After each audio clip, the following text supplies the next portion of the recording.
infos du Congo. Je vous invite sur le meilleur blog de Belgique, www.banamikili.skyblog.com.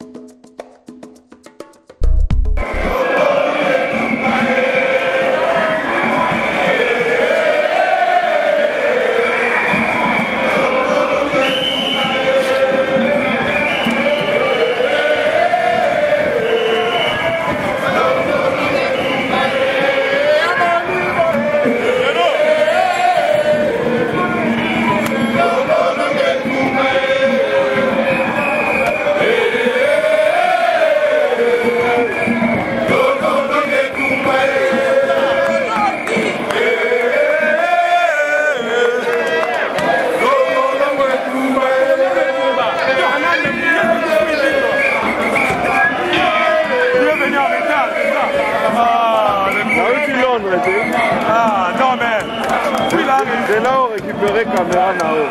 Ouais. Il y en a les beaux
bakoti biso donc bana kati na biso donc bokeba na bango ntango baoleka na bamedia po koloba ke non baye baza bacombattant bango nde bayebi boyeboye bato ya aner baa na mission moko spéciale bokeba na bato ya lokuta bazoyela bino bahistoire moko ya Congo ke basala boye babundaki boye bokeba na bango.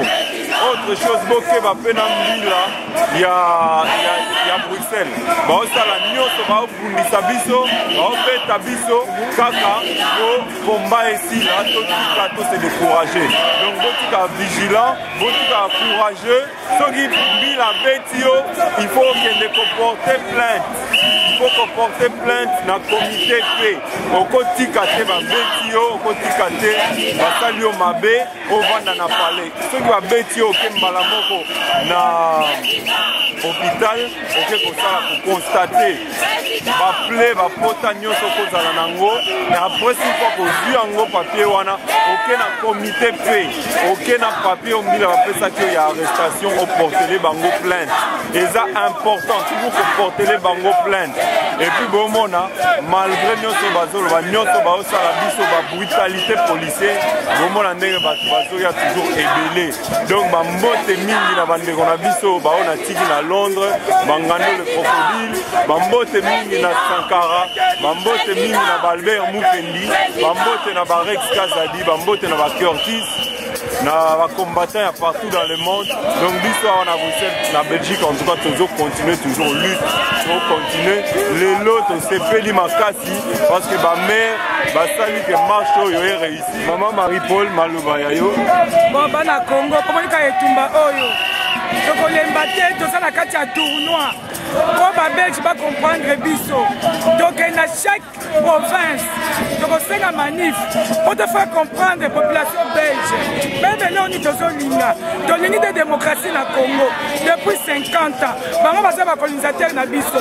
Depuis 50 ans, on soit démocratique dans le Congo. Donc on est partout parce que va comprendre de l'autre côté. Donc on est partout pour le peuple belge et comprendre pourquoi le peuple congolais est la boyer. Les policiers sont bêta biso. Kabila petit bango droit. Bêta biso pour le Congo. Bazo bêta biso partout. Il y a autre chose qui donne la Flandre à côté là. Dans des choses marché dans Flandre. Dans la Kenya, dans respect, va respecter sur la Flandre. D'autant on a bien dans respect. Merci Mingi. La personne va Congo sur félicitations. Dans des va télémi Ingeta. Ah.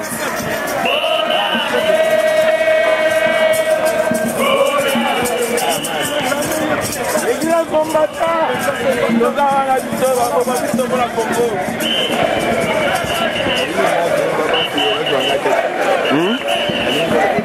Ah, yo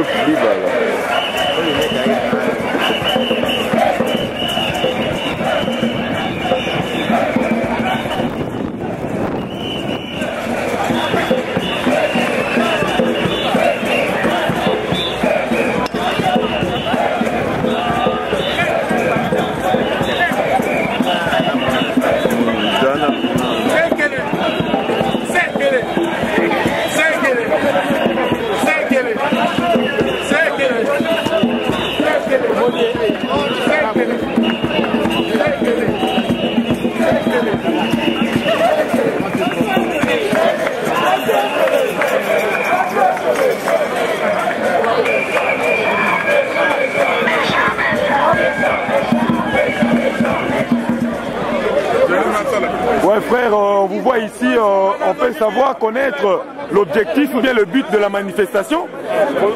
Vous le savez bien, depuis l'élection frauduleuse de Kinshasa, on s'est réunis régulièrement, presque hebdomadairement, de façon soutenue. Ici on est à Louvain pour une cause connue, c'est l'élection frauduleuse, trichée et illégale d'un certain Rwandais qui est à Kinshasa. Mais je crois que son temps est compté. Il lui reste quelques heures. Gentiment, je lui dis de déguerpir. Mais là, on est à Louvain pour une marche, une grande marche qui a été une réussite. On a parlé avec les officiels flamands. Ils ont un peu compris la situation et ils travaillent pour une rectification des élections, une rectification du tir, comme on dit, donc ça va aller. Mais vous gardez l'espoir parce que là, ces manifestations, marches, sitting, voyez-vous que ça peut apporter du neuf, quelque chose de nouveau, ou bien les changements tout simplement? Mais pour moi, c'est déjà du positif parce que jamais j'ai bientôt 20 ans en Europe, j'ai jamais vu 1000 Congolais manifester durant plus de 2 mois. C'est du jamais vu. Mais quand c'est déjà un acquis, il y a une conscience nationale qui est née. Après Tshisekedi, il y aura toujours un Tshisekedi. Avant Tshisekedi, il y avait eu les Lumumba et tout. Mais maintenant, tout le peuple s'est retrouvé à travers Tshisekedi et ce combat-là, même s'il est aujourd'hui en presque résidence surveillée, comme on dit. Mais moi, je connais mon type, je connais mon vieux, je connais mon président.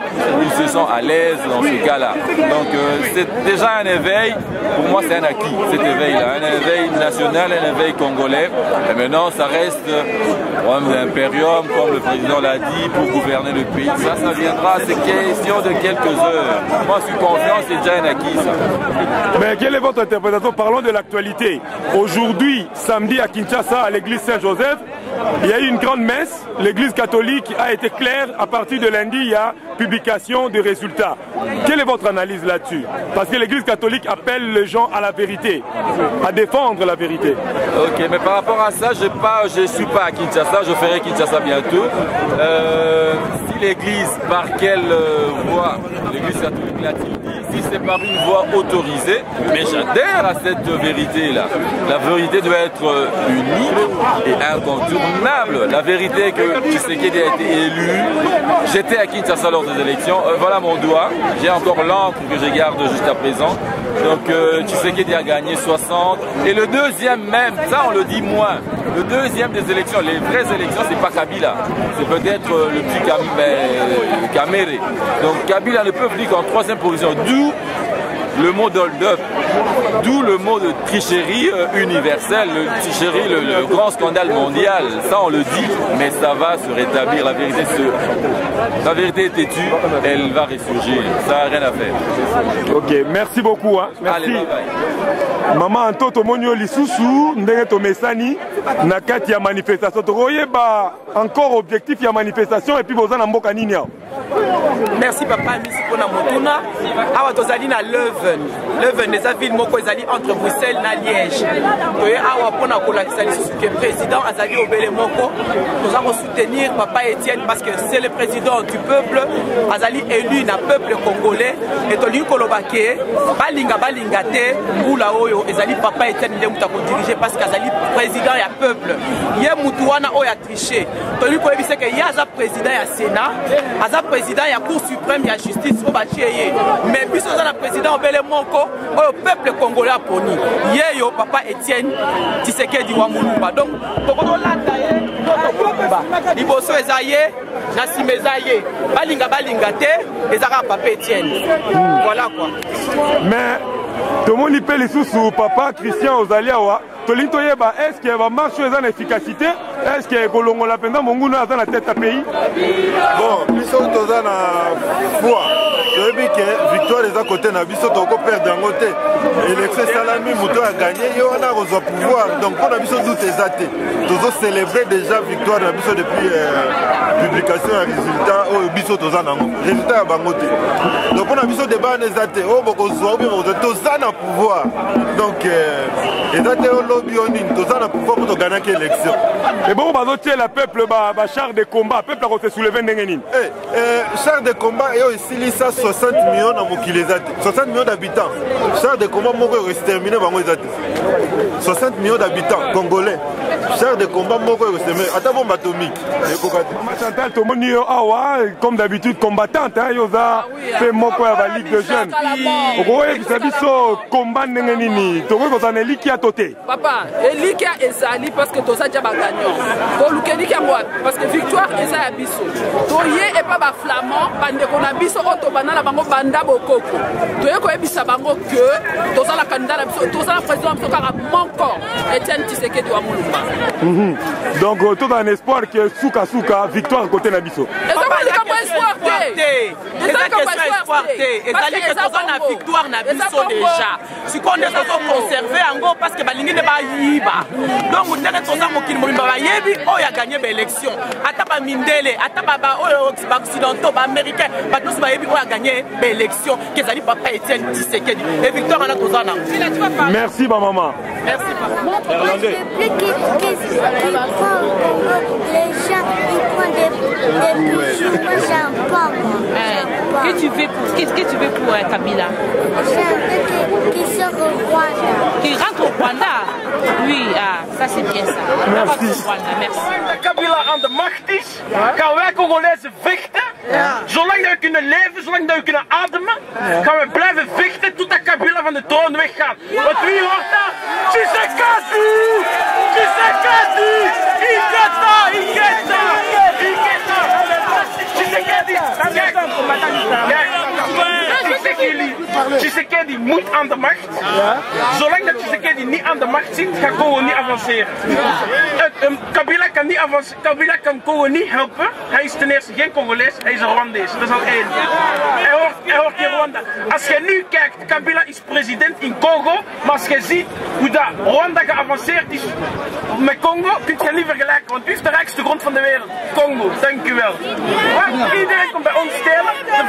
De Walen werken samen met de Congolezen. Waarom? Om alles te blijven stelen bij de Congolezen. Kijk, geef dat niet door. Al meer dan 100 jaar blijven ze van Congo pieken. Ze blijven van Congo stelen. Maar Congo, de grond van Congo is nog altijd niet leeg. Congo gaat blijven staan. Afrika gaat stijgen. Jullie gaan zien. Ingeta.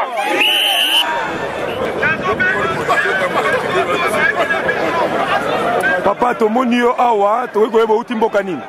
Voilà, ngai déjà comme on a Eric na uti mboka France, précisément na mboka Lyon. Ah, uti France, ti awa na Louvain. Oui, toyeti awa na Leuven poto ya ko soutenir ba Nicolas Bisso na combat Italie kamamboka na biso voilà. Yango toye awa Lyon. Ah, to est-ce que tokoyeba ba lobby déjà que Monguna si alonga ki depuis soki le 9 décembre.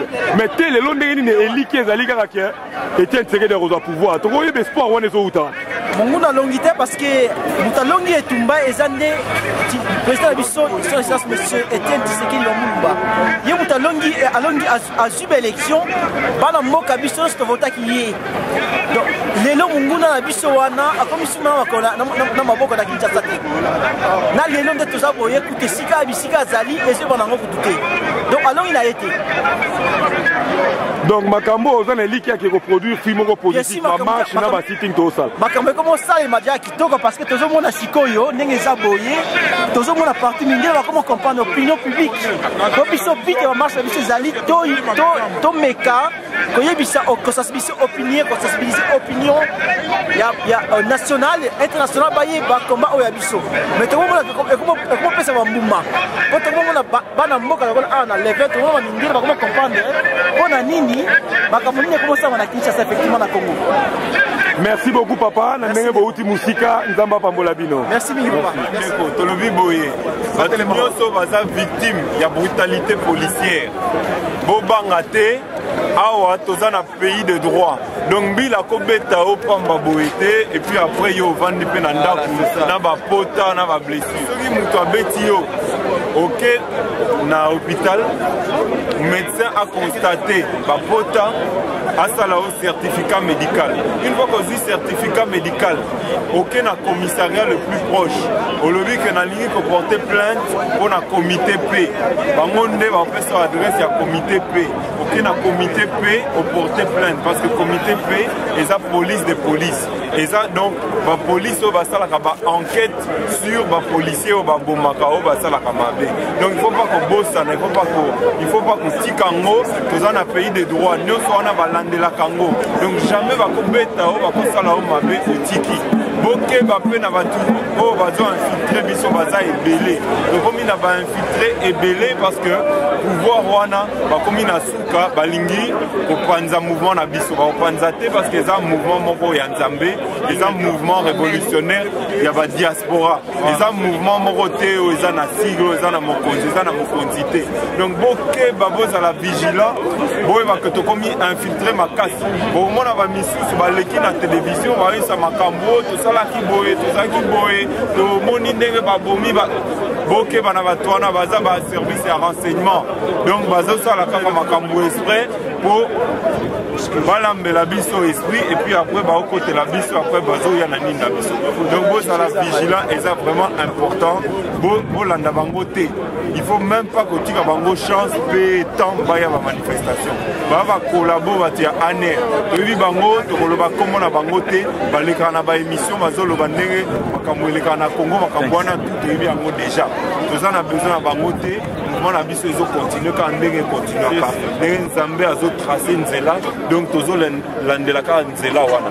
Mais papa Kabuya nangena tuna ope motuna na profiter bato balembi bato ba monique espoir et la souté yo ope sa bango message nini po ba yi kampiko na combat oyo. Mais ngana we sa bango boye victoire nyonso po ezala vraiment elengi faut kobunda ezate boye puis bozu dans tout combat on ne l'obtient pas comme ça facilement.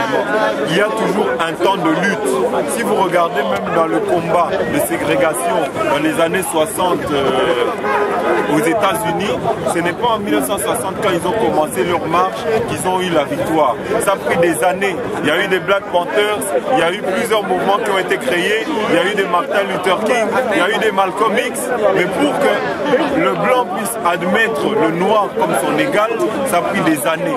Donc ici, c'est un combat pour que le même blanc puisse nous libérer, puisse arrêter son ingérence, son émission dans notre pays, qu'ils arrêtent de maintenir en place des dictateurs, de soutenir des dictateurs comme ils le font, et de mettre en place des gens qui n'ont pas l'amour du Congo.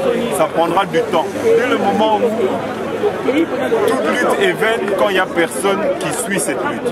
Aujourd'hui, comme vous regardez, il y a plein de gens, parce que c'est l'éveil.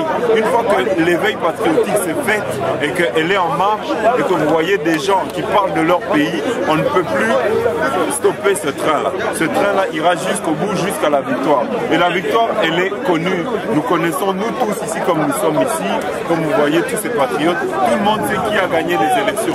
Kabila lui-même sait qui a gagné les élections. Kabila sait aujourd'hui que s'il est congolais comme il le dit, il sait que son président c'est Etienne Tshisekedi. Donc il faut Andimango, il faut reconnaître Ango.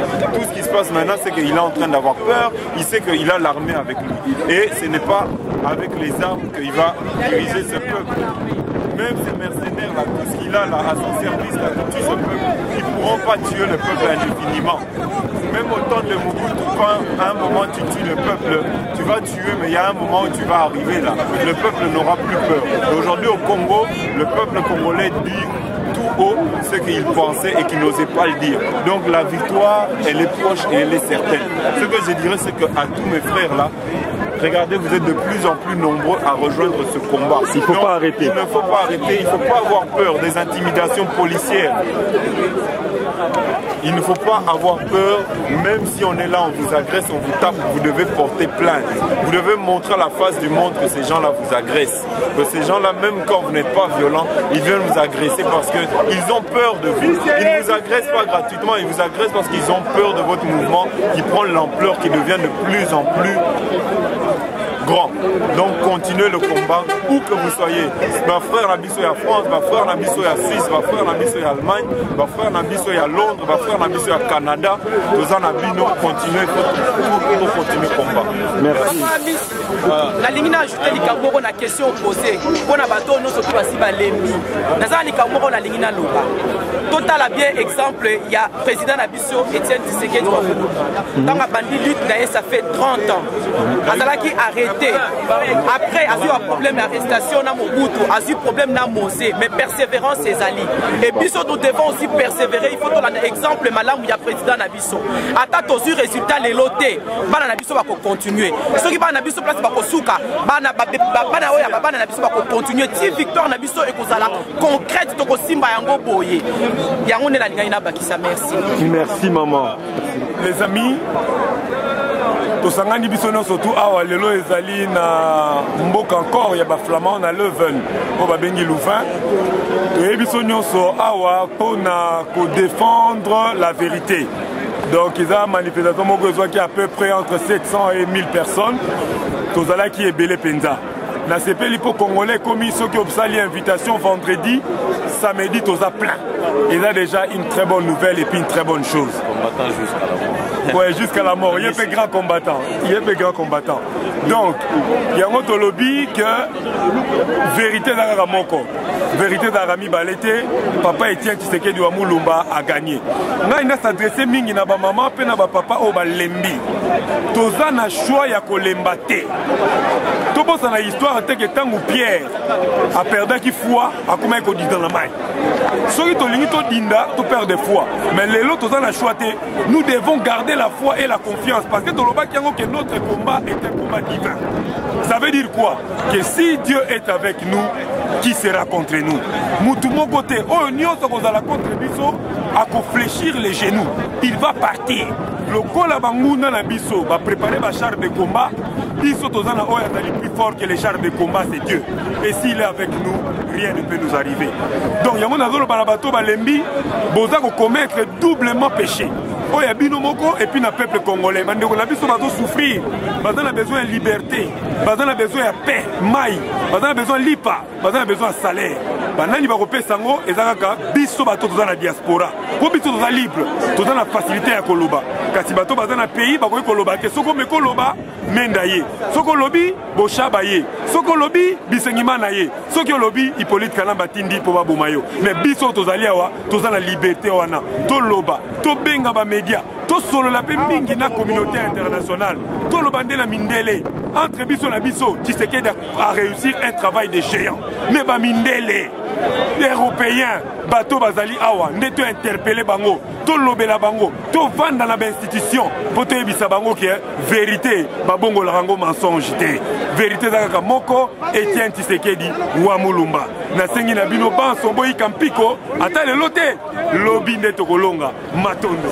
OK, voilà, merci. En fait, je remercie tout le monde, la présence de tout le monde ici à Leuven.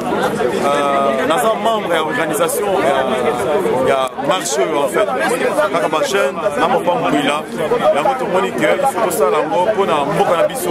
parce que tout ce qui se passe au Congo, personne n'est content ici à la diaspora. Donc même à Louvain, ici Louvain, les hommes qui est bien, au Télémipo, nous sommes qui étaient on a remercié Jean Kabou et Ninga Komi, on a remercié Batunion, c'est vraiment ma combattant Nyonso. Et ça c'est que IDPS, et ça c'est que Bata Songolo, Batananité, ah oui ça va Congolais n'est pas télé. Ce sont des Congolais qui prennent tout en main pour que tout avance, mais la victoire est certaine. Nous savons très bien que nous sommes de Liboso. Vraiment merci Lingi. Ah, nous sommes à Louvain, à Leuven, we zijn van Leuven. Ik zal een keer in Nederlands ook spreken voor die mensen die Nederlands ook luisteren. Dat hier in Leuven, we zijn toch wel zo jonge mensen, maar we zijn ook sterk voor ons Congo, dat alles in orde zijn. Voor Kabila moet weg. En onze president nu vandaag is wel Tshisekedi van Mulumba. Dat iedereen heeft gestemd voor hem. Dat alles moet wel klaar zijn. Bedankt voor alles. Merci pour tout le monde. Merci pour le Congo. Vive le Congo. Merci. Ingeta. Ingeta.